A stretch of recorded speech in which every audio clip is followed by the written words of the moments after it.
Hello guys, and welcome to the Nerdiest Podcast on Spotify. Today we've got a banger episode. As per usual, we are going to be talking about all things comic book movies.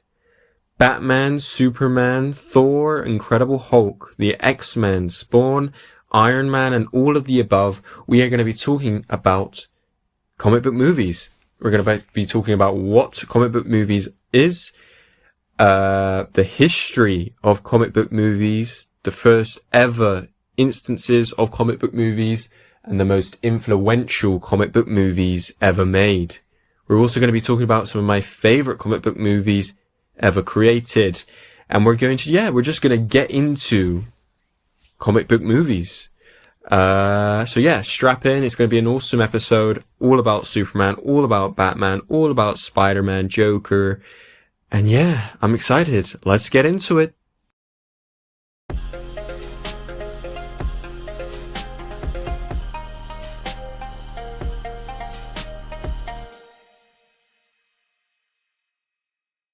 So, what is a comic book movie? I mean, it's pretty self-explanatory, right? It is a movie based off of a comic book, or it is referencing a comic book, or it uses a character from a comic book. So think Batman, Joker, Wolverine, X-Men, Iron Man. Think Spider-Man, Superman. I probably already said that one. But all these characters originate in comic books, right? They were created for comic books, which, if you don't know, is another medium of storytelling. It's using pictures to tell a story, right? I'm pretty sure most of you guys know what a comic book is. If not, go buy your first one. They are incredibly awesome. But yeah, let's talk about comic book movies, the history of comic book movies, some of my favorite comic book movies ever made. And yeah, so we're just going to go straight into it. We're going to talk about some of the first ever instances of comic book movies. So, when you think comic book movies, you think of, Tom Holland's Spider-Man, Tobey Maguire's Spider-Man. You got, Henry Cavill's Superman, and you got David Cornsweet's Superman. You think of Robert Pattinson's Batman. You think of Iron Man. You think of Michael Keaton's Batman. You think of all these different faces that have played our favorite comic book characters. Christopher Reeve as Superman, and Chris Hemsworth as Thor. You think of all these iterations of these comic book movies, right? Or comic book characters, should I say. So, let's start from the very beginning of comic book movie history. So, the first ever instance of comic book history, comic book movies, will be in sort of, it wasn't a movie. So originally, in 1940, they were releasing serials, which are like what we know as TV today. They will be short, black and white, low quality camera, sort of really, you can imagine how dated these would look, sort of, black and white serials of comic book strips. So I think they would take comic book strips and just quickly make them into a serial, which you can then put on to TVs, right? And get people to, pay for it. I don't know how it used to work in 1940, but they were some sort of televised serials. And the first ever one, which was a comic book one, was a Flash Gordon comic strip in 1930 something. So that's really interesting. So the first ever comic book movie, quote unquote movie, it wasn't officially a movie, was a serial, but it was the Flash Gordon, and they did a Captain Marvel, which some of you guys may know as Shazam today. In 1941, they did Captain Marvel's comic strips into serials, which were then published onto television. Comic book movie history is really interesting. I did a little bit of research to get into what comic book movies are and the history of them for this episode, and I find it really interesting. And it shows how they really show the times. You can watch any Batman film or Superman film and guess what time period it is, because it's trying to do what's relevant. So we fast forward a little bit to 1966. The Batman comics are peaking, and they decide to make a Batman television show in 1966. This is wacky. It's very camp. The characters are there. They are taken from the comics, basically. It's their most faithful adaptations. So obviously at the time, in the 60s, everything's a bit groovy, right? Everything's colorful and everything's awesome. But the comics, especially the Batman comics, were very camp and very sort of ridiculously crazy. You know, Batman was bright purple, his suit was shiny, he had these little pointy ears. Oh, you can say that over the phone, Batman, but if I had you here, I'd pound you to a pulp. Start pounding, Joker. Very different to what we have today. You know, look at Robert Pattinson's Batman, for example. Very different from the 1966 Batman in those televised episodes, right? But this was a show that was the first ever instance of taking comic books and putting them onto the big screen. So for that, it stands as the first ever televised comic book. And it's so faithful, they didn't change anything. It's basically taking the pages and implementing them to the big screen. You know, you have Robin, you have the Batcave, you have Alfred, you have the Joker, the Riddler, the Penguin. All of these characters were in this televised show, and it went on for ages, and it was very, very successful. But obviously, looking back on it now, it's very dated. It came out in the 60s, you know, it had Batman dancing and doing some ridiculous stunt. He was fighting sharks with shark repellent. You know, it's very dated now. But, you know, it worked for the time period. And I think that goes to show how much the comic book movie medium has grown, has evolved into something so awesome. You know, it's not groovy, it's not colorful, but there are some sort of aspects of that in modern television and modern films that, you know, I don't think you can ever forget. These are comic books, right? So as the comic books boomed, the comic book movies would boom with them. So they will evolve together. And sometimes the movies would do something. Obviously the movie is a whole new medium. So you have to sort of evolve those characters and evolve the comic book character into a movie character, right? Obviously. So 1966, Batman TV show hit. It was a massive success, but 12 years of nothing in the comic book movie sector. No comic book movies, no comic book TV shows. Obviously comic books were still going, but they just weren't, I don't think they were fully comfortable with making big blockbuster movies and spending big budgets on making a movie until 1977, Star Wars. George Lucas's Star Wars Episode 1 released in 1977, and it was so successful that people started to catch on to, you know, these characters can work, this sci-fi can work, the fiction of storytelling, the way they sell these films were really engaging, and other companies wanted to join the hype of Star Wars in 1977. So in 1978, Superman with Chris Reeve released to astounding success. This is the first ever superhero comic book movie in 1978. And it couldn't have gone to a better person. Chris Reeve as Superman is Superman, in my opinion. He embodies the character so well, especially in that first film, that the reason why it's so renowned is because it showed other people that you can make a comic book movie work and it be successful. So they made a second one in 1980, and that was also successful as well. They made 4 Superman with Chris Reeves, one in 1980, one in 1983, and one in 87. And obviously they were sort of diminishing in success as they went on. It sort of became less successful, which is a shame because the first one is so good. But obviously that first one is going to be, and the rest of them are going to go down in comic book movie history as being the first ever comic book movie created for the big screen. I love Chris Reeve. I love Superman. I'm going to have to do a Nerdiest podcast episode centered on Chris Reeve because he is one of my role models. He was my dad's favorite Superman. My dad's favorite was Superman in the comics, but Chris Reeve bringing this character to life, this guy who can fly to life. And obviously it sort of suffers from the same thing that Batman 1966 does with it being dated, but it's different from Batman 1966 in the sense that it's an action movie. It's a superhero movie.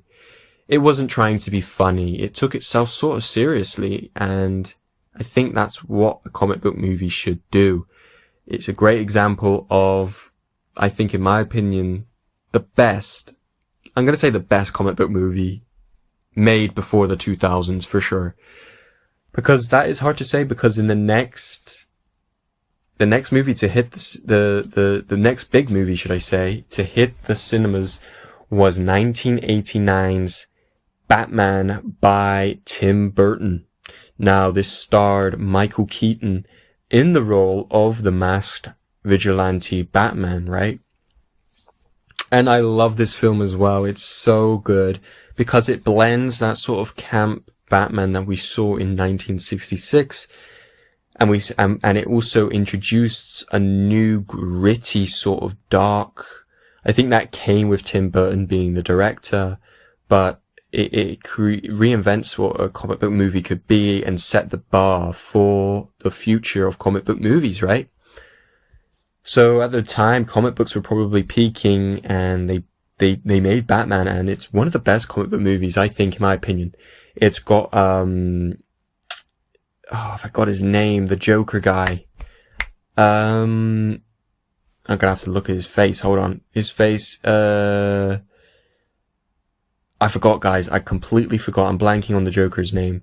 But that Joker in that film, it reinvented not only Batman, but the Joker as well. And I think you cannot have had, The Dark Knight, you couldn't have had Robert Pattinson in the role of Batman without this first Batman film, this big blockbuster 1989 film. And obviously they go on to make multiple different Batmans. Batman Forever, Batman and Robin, and there's one I wrote, Batman Returns, right?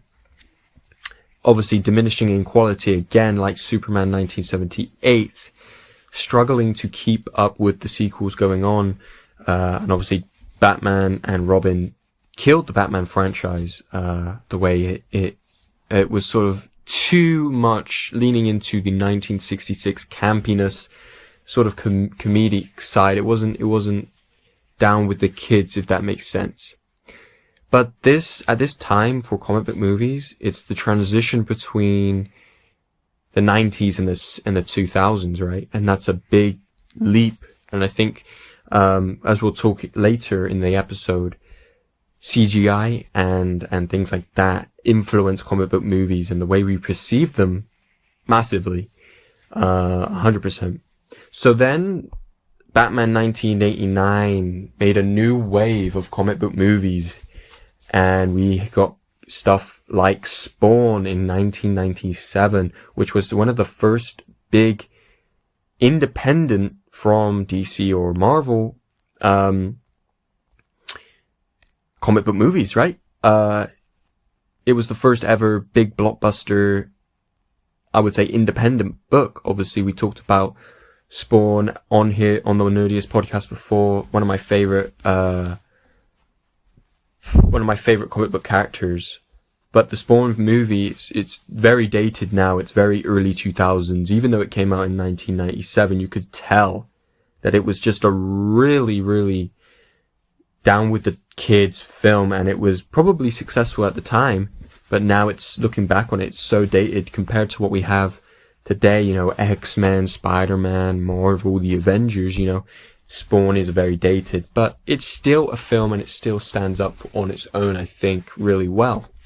Then, from 1997, we went into the 2000s with the X-Men, and obviously the X-Men reinvented what a comic book movie could be with teams. You know, you have teams of comic book characters, Wolverine, Magneto, Charles Xavier. Obviously, Hugh Jackman started his role as Wolverine here, and we have some of the X-Men coming back in Avengers Doomsday in 2026, which is crazy to think 26 years later, after the first X-Men film ever made, they are coming back and reprising their role, their characters, right? So X-Men set a new bar. First ever Marvel, big Marvel film. Is crazy because obviously the X-Men, looking back on it, is really good, and you could watch it now and it not feel dated, you know. Then we had 2002 Spider-Man by Sam Raimi, which was so good. We love Spider-Man. I love Spider-Man. I don't know about you, but you might like Spider-Man. I feel like you like Spider-Man. Come on, you gotta love Spider-Man. You cannot like that first Spider-Man film with Tobey Maguire and voice crack. Did you hear that? Holy crap. Doc Octopus, Green Goblin. Was he in that? I don't think Doc Ock was in the first one. I gotta rewatch them, to be honest. But yeah, 2002 Spider-Man was so successful that, you know, it's still considered one of the best comic book movies to date. It doesn't feel dated. As soon as the 2000s hit, the sort of, looking back on it feels dated, kind of went away. You can watch Spider-Man 1, 2, 3, and it be sort of, yes, it is cheesy and camp, and sort of like, the writing is a little cheesy, you know what I mean? But it went on to generate two more films in Spider-Man 2 in 2004 and Spider-Man 3 in 2007. And they stand today as a trilogy of films. Tobey Maguire's Spider-Man, one of my favorites, is my favorite Spider-Man, should I say. And yeah, I just love what Sam Raimi did with the Spider-Man franchise. So the 2000s hit, and, you know, let's look back. We started with serials in 1941, Batman 1966, and then Superman hit, changing the game for comic book movies in 1978. Batman 1989 and Spawn 97 shows that it can be, you can make a movie with an independent character and a really big character and have success, right? Then 2000 showed us that you can make comic book movies with multiple characters, with the X-Men, and then Spider-Man, Sam Raimi was just, it was off the charts. It did what Superman did. It did what Batman did. It set a new bar for these comic book movies. So by the early 2000s, we have had a Superman movie, a Batman movie, and a Spider-Man movie. So the big three of comics, I would say, is probably Superman, Batman, and Spider-Man. You know, very successful films, right? But Spider-Man broke that mold of, you know, the sequel sucks, right? So in Superman, they did four films, and each film got worse, in my opinion. And same with Batman 1989.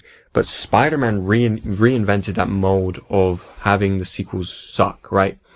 I know a lot of people are opinionated about Spider-Man 3. In 2007, they released Spider-Man 3, and he gets the Venom, right?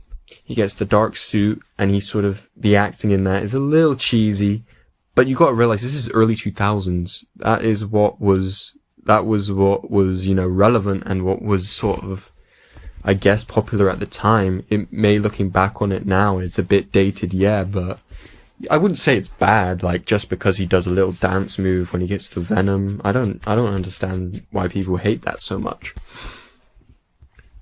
But out of all three Spider-Man films by Sam Raimi, my favorite Spider-Man 2, I think, just because of, like, it just is a mixture of the first one and the third one. I do love the third one, and I do like the first one. Yeah, it's pretty cool. Yeah, and then we get, So Spider-Man 2 in 2004, we get the big boom. So Spider-Man announces a big boom of comic book movies coming back to the mainstream entertainment. We got Hellboy, Daredevil, Blade Trinity, Constantine, and movies like that really started to pop, right? Then we got our next Batman film with Batman Begins, Christopher Nolan's 2005 massive hit.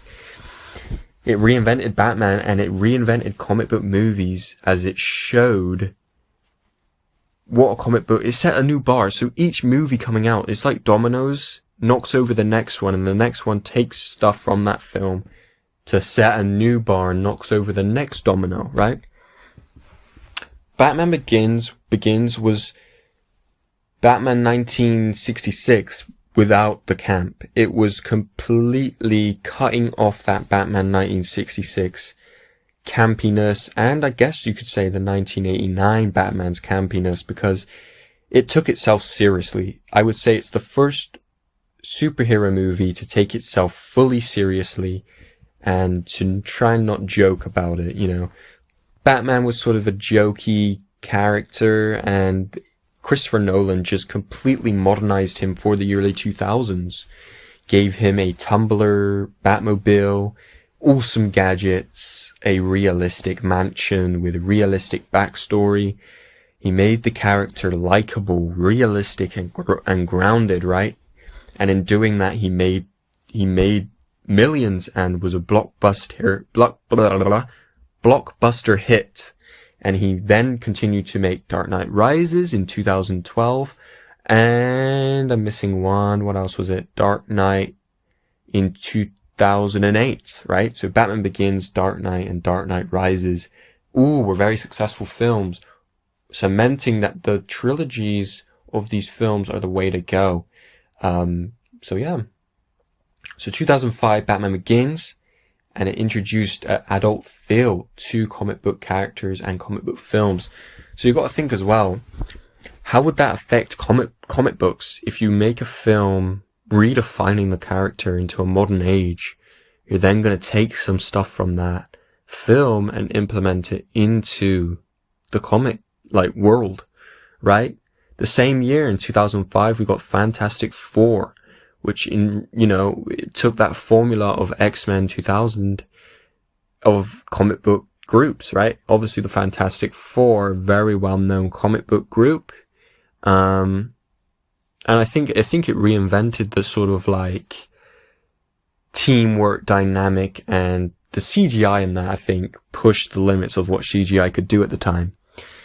Because at the time, early 2000s was when CGI started to come into films, and it started to work really well, as the 2000s grew, right? So then we got Spider-Man 3 in 2007, which obviously introduced the black suit Spidey. We were supposed to get a Spider-Man 4 with Tobey Maguire in 2013, I believe, but I think it was scrapped. That's such a shame because I do love Tobey Maguire. But the three films are great on their own, I feel like, and I don't think you need any more than the three, right? So yeah. Then we talked about Dark Knight earlier in 2008. Dark Knight releases to astounding success. All these films are so successful, and they revamp comic book movies. I'm sorry if I'm going too fast. Let's do a recap, okay? So 1941, we had serials. We had Captain Marvel in these black and white serials. Then we had Batman 1966 in 1966. And then we had the Superman in 1978, Batman in 1989, and Spawn in 1997, X-Men in 2000s, and then Spider-Man in 2002, which in my opinion started the early 2000s superhero movie craze, with Blade Trinity, Hellboy, Daredevil, and Spider-Man 2, obviously, Fantastic Four, Dark Knight, Iron Man, Hulk, Man of Steel, Thor, and Captain America. I think, like I said, early 2000s was when the company started to realize there was so much money to be made because there's already pre-established characters from comics that you can just transfer into a movie and it will make money. So they were just like, wait, there's loads of money to be made here. And I think Fantastic Four demonstrated that, right? They made Fantastic Four, Silver Surfer, Rise of Silver Surfer, right? And that was very successful as well. So yeah, and then after Dark Knight in 2008, they made Iron Man in 2008, the same year. And Iron Man introduced us to an extended universe, the idea of the extended universe. So in 2008, the first ever Iron Man film released, and it was the first ever MCU film to release. And as you guys know, what the MCU is nowadays is the Marvel Cinematic Universe. And this just started the whole idea of having films interconnected as a universe, and it makes sense, right? So you can do sequels and sequels, but you can do a sequel and a sequel and then do a team-up film at the end of it, like the Avengers in 2012. So you can have all these films come together at the end and make sense and have a crossover with Hulk or Thor, with Captain America and Iron Man. It just makes sense to do it that way, right? So that's then how the MCU, that's how Marvel started in comic book movies. In 2010, we got the second Iron Man, and the third Iron Man released shortly after. Then in 2013, we got the Incredible Hulk with, what's his name? Norton. Ben Norton? No, what's his name? I forgot. Something Norton.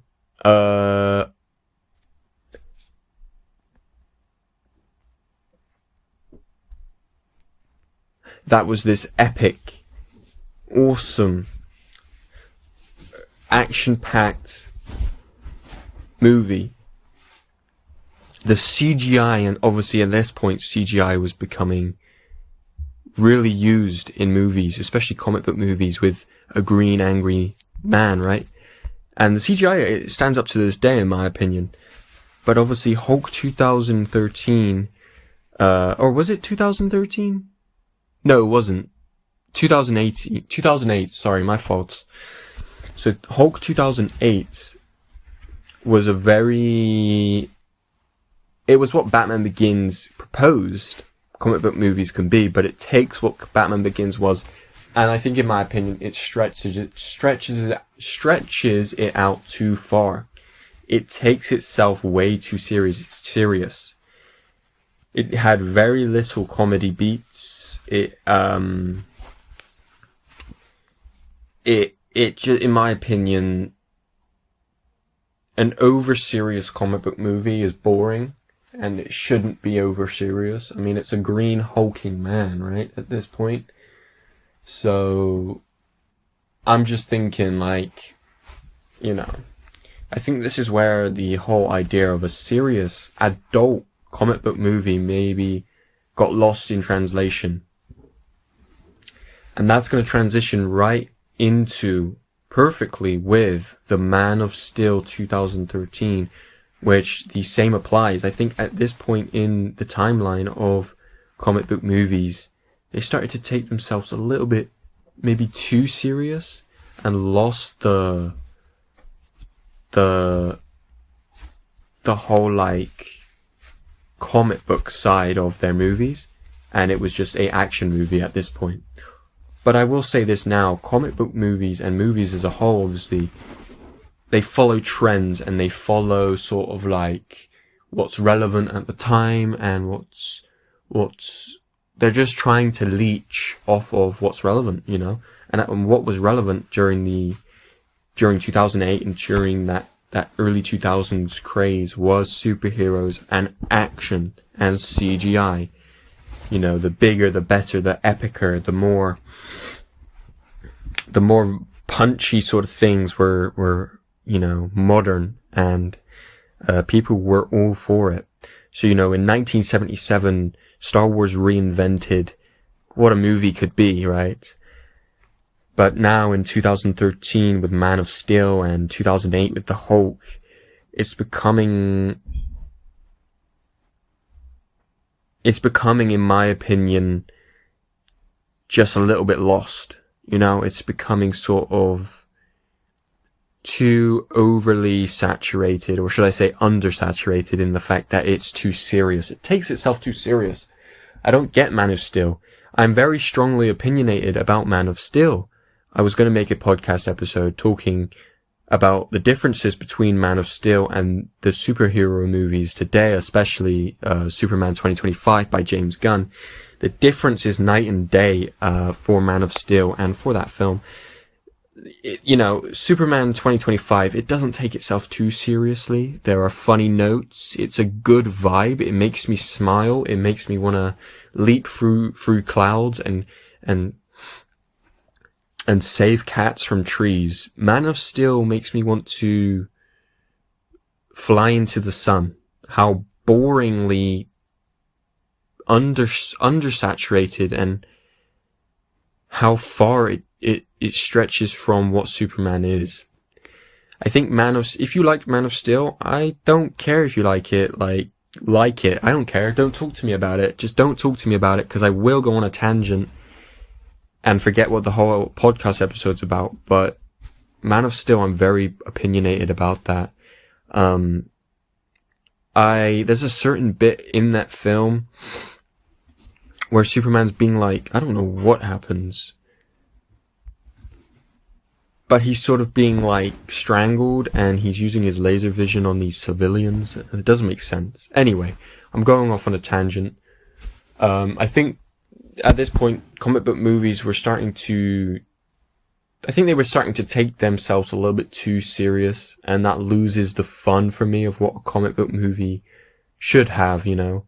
When I think of comic book movies, I think of Spider-Man, you know, being so happy he's swinging through the city of New York, and Iron Man, you know, saving all these people, and Thor and Cap. You know, I think you know, Marvel does it best, in my opinion. They uplift you, and, you know, yeah, I don't know. I just think superhero films should be happy times and not so serious. I don't like a serious approach, you know?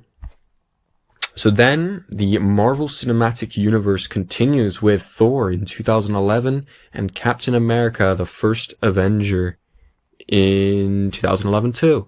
So obviously Thor, he's in Avengers Doomsday, and Captain America, the First Avenger, is also going to be in Avengers Doomsday. It's just crazy to me. It's just crazy to me that these characters are still somehow being relevant. You know, we've had Captain America, the First Avenger in 2011, right? That's ages ago. And they're going to be the stars of some of the biggest films to date.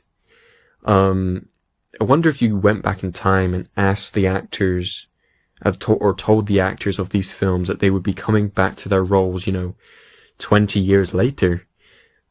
And I wonder what they would say, you know. I bet they would probably say, no, I'm not doing that crap, you know, let me retire with my yacht and all that. But, you know, it's what they want to do. I'm happy that Captain America and Thor are coming back, and obviously Iron Man is coming back as Doctor Doom, right? I'd love to see more of these comic book characters in these comic book movies, right? Crossing over in the Avengers. So that takes me into the Avengers, which was the first ever Avengers film in 2012. So we're getting pretty modern now. Like, I can remember when this came out, I think. And the Avengers actually beat Dark Knight Rises in the box office.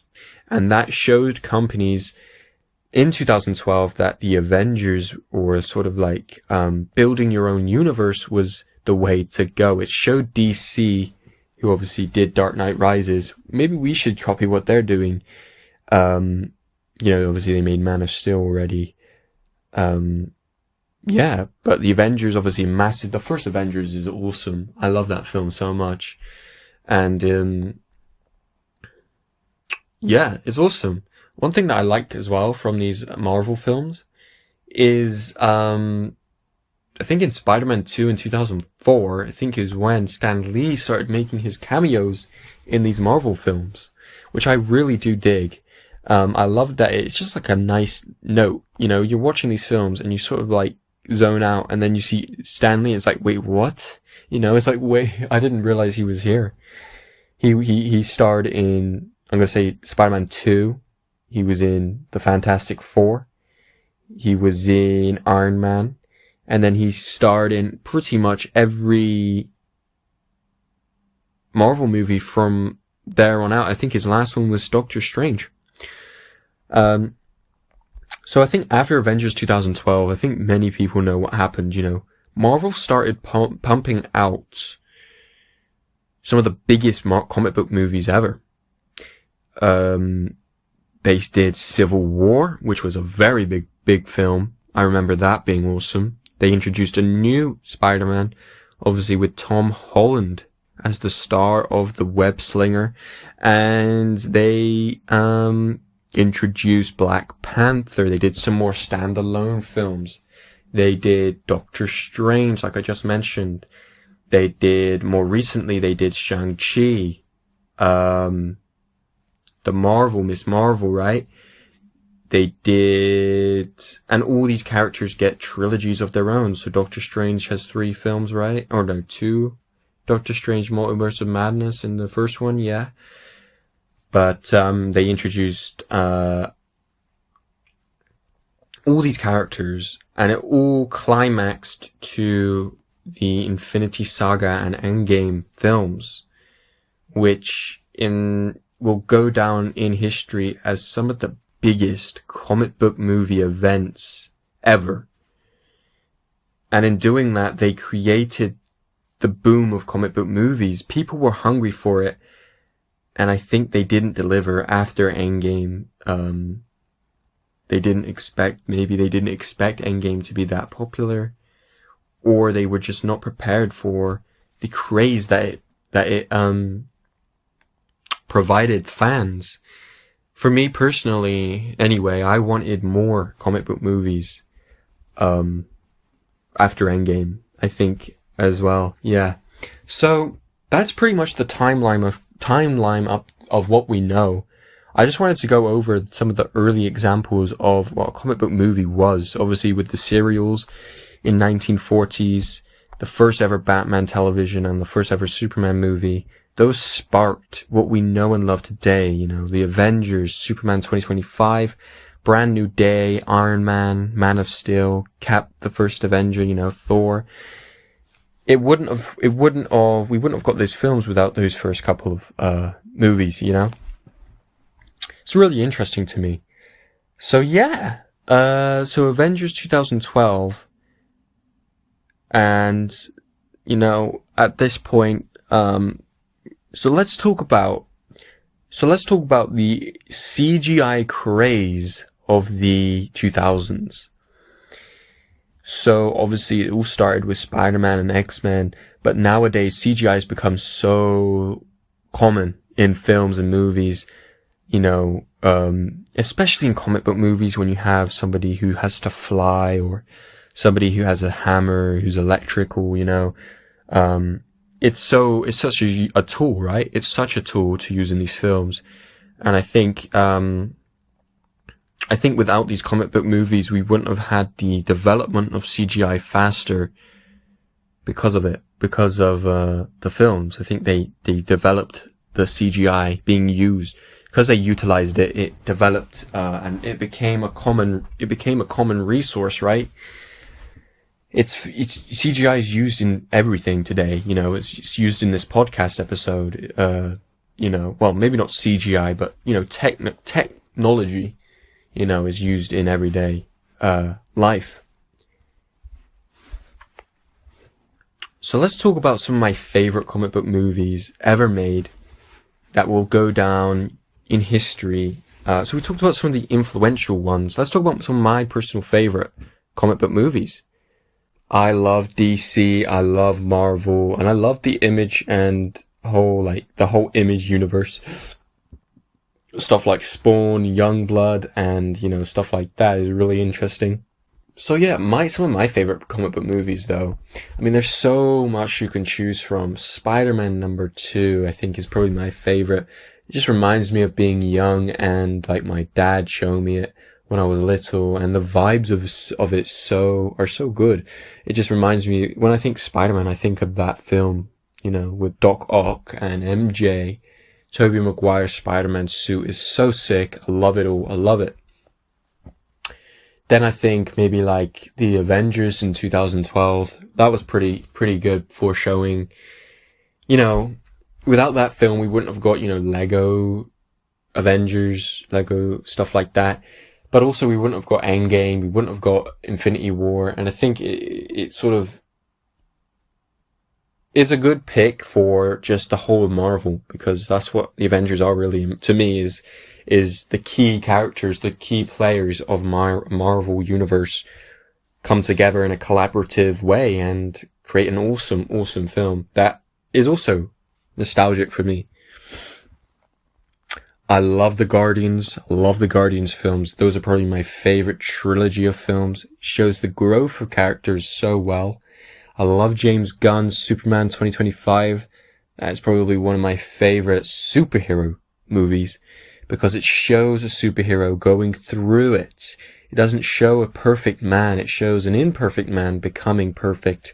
It shows a man who's battling his image as a superhero, as a superhuman, right? If you have not seen Superman 2025 and you like Superman, you like comic books, go and check it out, because it's a fresh take on comic books movies. It's what the Man of Steel was trying to do, with trying to be fresh, trying to be engaging, but with a character that, you know, Superman's hard to make a movie out of, because he is Superman. He can do literally anything, you know. He's had this comic history for years and years, so even writing a comic book story with him in it in a comic book is hard, because he's been there and he's done loads of things. So writing a movie for 2025 for a modern audience is difficult, but the way they approached it, I think, was really awesome, because it didn't only modernize Superman in a way that's fresh and exciting, but it also paid homage to the first ever Superman film.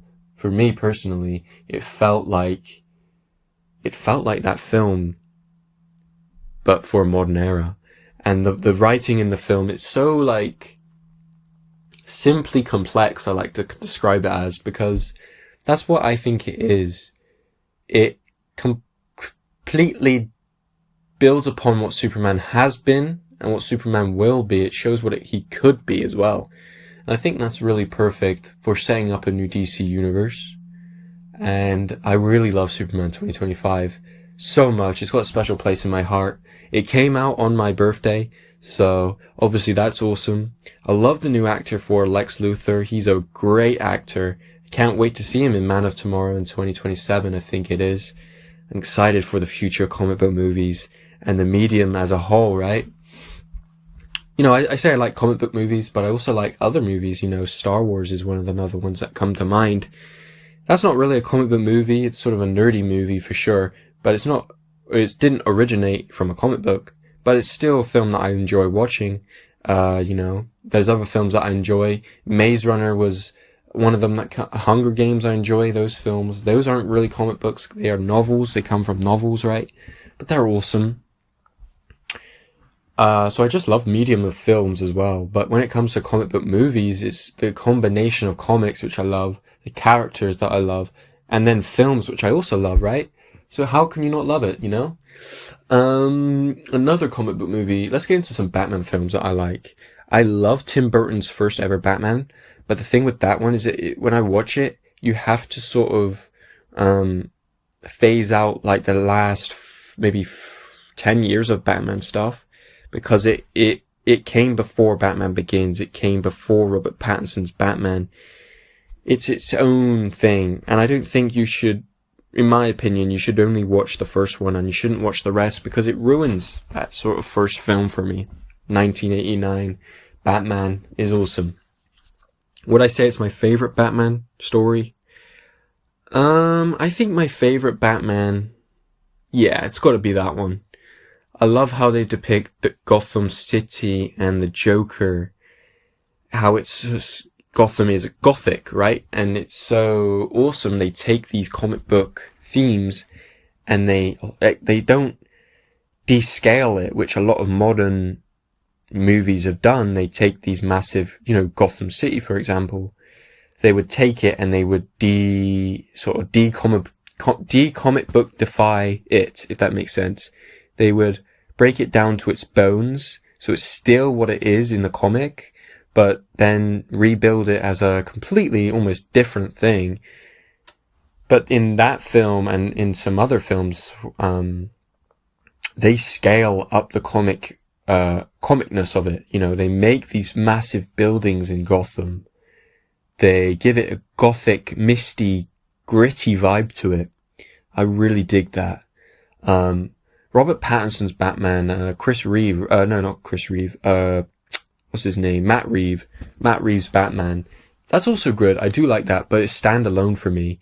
I can't wait for Batman Part 2. I might have to make a Nerdiest podcast episode on that one too, but when it came out, the first thing I didn't like about it, I don't think I went and saw it in the cinema. I might be wrong about that, but I don't think I did. The thing I didn't like about it, people were saying this is a very serious adult take on Batman. And I just thought, I'm sick of this crap, We just had Man of Steel. We just had Batman Begins. Where's the campy Batman? I don't really want him to be running around in a blue suit with a little, 30-year-old man as Robin, saying, "Holy moly, Batman," or something like that. But I would appreciate just a little bit of fun in these comic book movies, I'm very opinionated about the serious comic book movies. I can't take them serious. The only ones that I can take serious are the Batman Begins, the Batman Dark Knight, and the Batman Dark Knight Returns, or Rises, or whatever it's called. I used to struggle watching those films, mainly because of the voice of Batman is just so deep. It's so overly deep, in my opinion. And I just think it ruins it. It ruins the films for me. The acting, the whole theme of it is great. I really do enjoy Heath Ledger's Joker, as well. It's so good. One thing that I did want to talk about as well is the representation of different generations of comic book characters. So we've talked about the first ever Batman film in 1989, the 1966 TV show, and we talked about Batman Begins as well. And we just mentioned just now Heath Ledger, Joker. We also had the 1966 Joker, and we had that guy's name that I can't remember.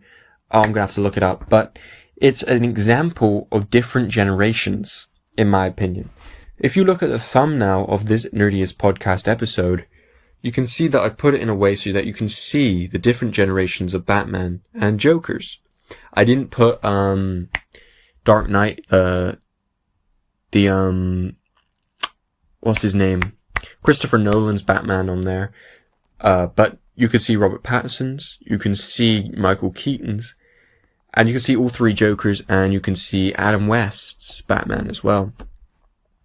That's just a demonstration of the different generations that have played this character, and how it to me reminds me of, that depiction of the evolution of humans, where they start as a monkey and they evolve into humans. It's a little bit exaggerated. Sorry, I can't speak today. Depiction of what I'm trying to say. But you can sort of see what I mean, right? You can see the upgrade as you go up the scale of, the Jokers. You can see them get sort of more serious. The first one sort of looks like a clown that you would find at a circus, and the last one sort of looks like this deranged maniac, which I think is very good for what Joker is. They all look maniac though, they all look scary. And it's the same for, Batman, it's the same for Superman, Man of Steel. It looks very sort of modern and sort of sci-fi built, and then you compare that to Christopher Reeves, which is very sort of handmade, faithful to the comic books, early comic books, should I say, and it's a very classic sort of simple suit. And then you compare that to Superman 2025's look, which is completely, in my opinion, it pulls from both. It pulls from the modernization of the Man of Steel, and it can pull from the simplistic side of Matt Reeves' classic suit, right? And then it's the same for Superman. You can see where I'm getting at with this. You can look at the films and you can see an evolution. Did I just say Superman? It's the same with Spider-Man, right? So you can see Sam Raimi's Spider-Man suit, Tom Holland's suit, and Andrew Garfield's suit. It's an evolution, right? Andrew Garfield's suit is very, very modern. It sort of falls in line with that Man of Steel look, right? And then Tom Holland's, in his first Homecoming film, very sort of, it's a mix, right? So you can reflect it to Superman. So Tobey Maguire's is that classic, webbing, sort of silver webbing suit with the big eyes. I love that suit so much. It's so good. But then you compare that to Tom Holland's first suit, and it's like a combination of Andrew Garfield's and Tobey Maguire's, right? So you can see the evolution and how they each inspire each other, right? It's awesome. It's so awesome. You can look at any other character and it probably would be the same story, right? What was I going to say? I hate the Iron Spider suit. I know I'm going off here, but the Iron Spider, is it called? The Iron Man suit that he gets in Endgame is doo-doo. Oh no, is it Infinity War? Infinity War, Endgame, whatever. That whole suit, I hate it so much. It's so ugly. I hate the orange and the gold on it. Like, bruh, Spider-Man, I keep getting them. Spider-Man's blue, white, and red with webbing. You know? And I think that's why I love the Brand New Day suit so much, because it's so perfect in my opinion. I love that suit. I can't wait for Brand New Day, dude. Oh, I'm excited for the future of comic book movies. I hope you guys are excited as well. And with each, iteration of the character, the actor, the actors are such a big part of the role, right? The actor brings something new to the character that then the next actor will use in their performance. For Spider-Man, Batman, Superman, the Joker, It can be applied to every single character acted on television since 1940, right? It's really interesting. The whole story of comic book movie, should I say, history is so interesting to me. One without the other, we wouldn't have got what we have today, And they are so relevant to media today. Comic book movies are on the rise. They're probably the most popular genre of movies, right? People love Spider-Man, Batman, Superman. They are sat in the cinemas ready to watch these films. Another comic book movie I really love is the Fantastic Four, as that is a great example of, how I say previously these characters are being modernized for a modern audience.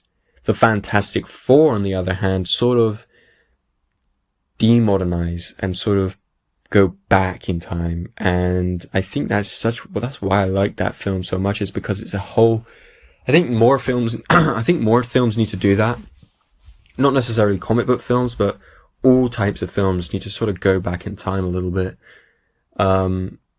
That whole vibe of that film, it was like a modernized 60s, it was like a modernized 50s, 40s era where you have flying cars, but it was sort of like Fallout 4 in the sense that it's olden times, but you have modern technology. I love that film's theme so much. But yeah, that's a whole new topic I'm talking about for maybe a new Nerdiest Podcast episode. So we have talked about some of the most influential comics ever. In timeline order, we have talked about, Batman, 1966. We've talked about obviously Batman 89, and then the Superman movie with Christopher Reeve. But I just wanted to sort of give myself a bit of a question. Which is the most influential comic book movie from either Marvel or DC for each respective company? Which is the most influential comic book movie for Marvel? And which one is the most influential for DC? And I say influential as in the most, not successful, but the one that had the most impact on the future of the franchise and the world building of that franchise. For me, I was thinking that the most influential one for Marvel would have to be an Avengers film. I think the whole Infinity War saga is very influential on what films are trying to build to today. You know, it was a very much a climax to the whole franchise, right? But then thinking back to it, I think either the first Avengers was more influential in the sense that it was, you know, a full cast of heroes. But looking back even more, I think maybe even Avengers Civil War was the most influential because it was a challenging topic, right? Having the two main heroes of your universe fighting it out and having the others fight with them is having the heroes versus the heroes, right? And I think that was a very bold thing for Marvel to do at the time. Obviously this was pre-Infinity War saga. This was before they really set up the whole universe. You know, they didn't have Guardians. They didn't have, you know, they didn't really, set up the Hulk, you know, he was in space at this time. But I think Civil War, for me, is the most influential Marvel project because it introduced Spider-Man as well. You know, a lot of things in that film, really were bold and quite brave things to do because you're having, you know, heroes versus heroes, like I said, but you're also introducing a key character like Spider-Man, right? And Black Panther and Winter Soldier. You're interweaving these arcs. And I keep forgetting that it's Captain America, not an Avengers film. It was like, you know, it's the Avengers breaking up, right? They have a big fight and they break up. I really love the Civil War that whole story and that whole, how it references the comics and everything is really awesome. So I think that's probably the most influential for me personally. I think that's what I would pick because, you know, it was doing a lot in that film, but it also set up a lot for obviously the Infinity War and Tom Holland's Spider-Man. And it also set up the Black Panther movie and other things like Doctor Strange and stuff like that. Yeah. So for DC, I think it's a little bit harder to pick because for DC, we really haven't had that, set timeline like the MCU has. The DCU's been sort of sprayed over a long period of time and between different actors and directors. It's very confusing. I think the most influential project, I was going to say Peacemaker to name a few. Peacemaker, you know, Man of Steel. The Justice League with Zack Snyder's Justice League was very influential, maybe in a bad way, because it negatively impacted the franchise in my opinion. But, I'm going to have to give the most influential DC project, or DC comic book movie to the newest Superman.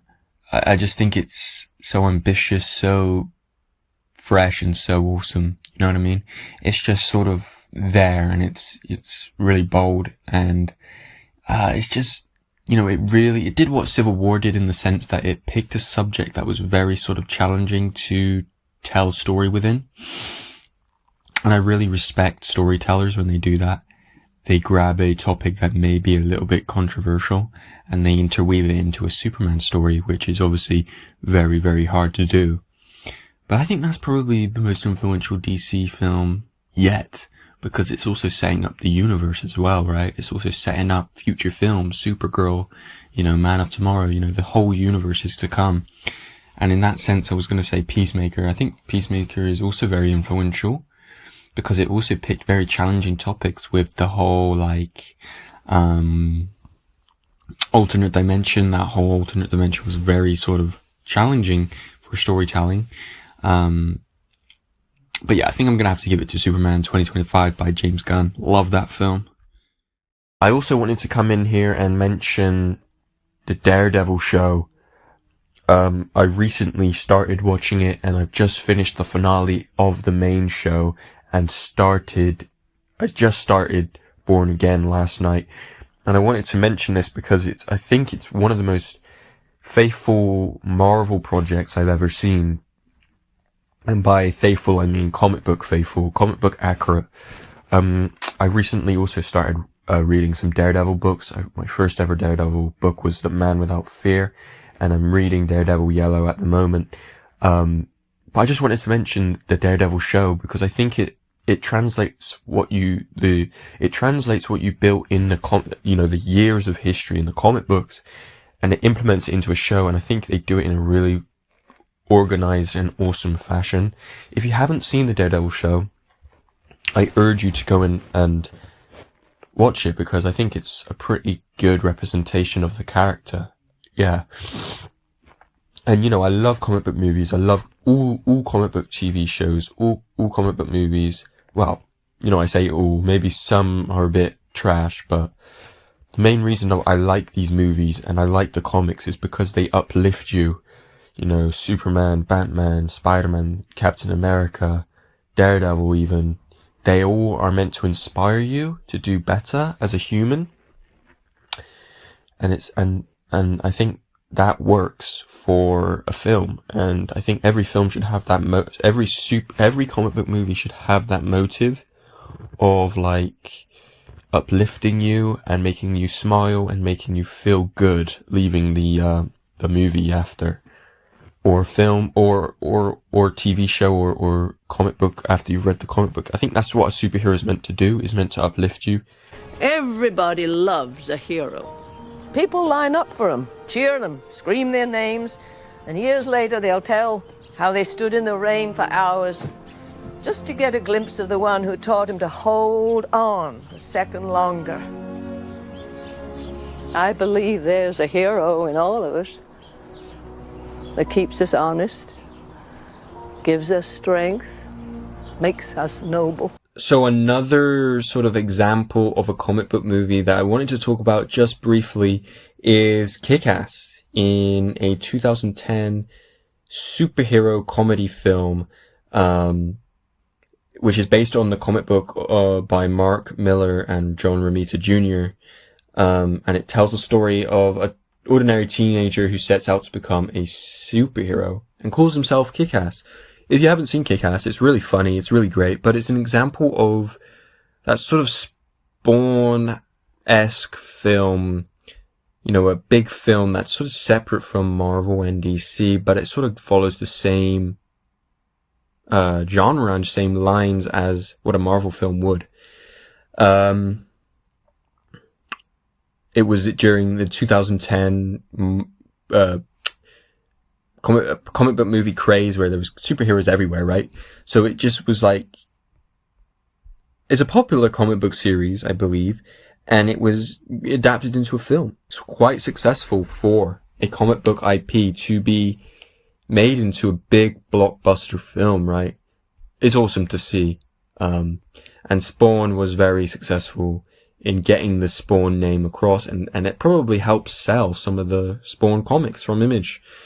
I just love when niche sort of characters are brought to the big screen and it does well. I think that's when it puts a smile on my face, seeing characters shine is awesome.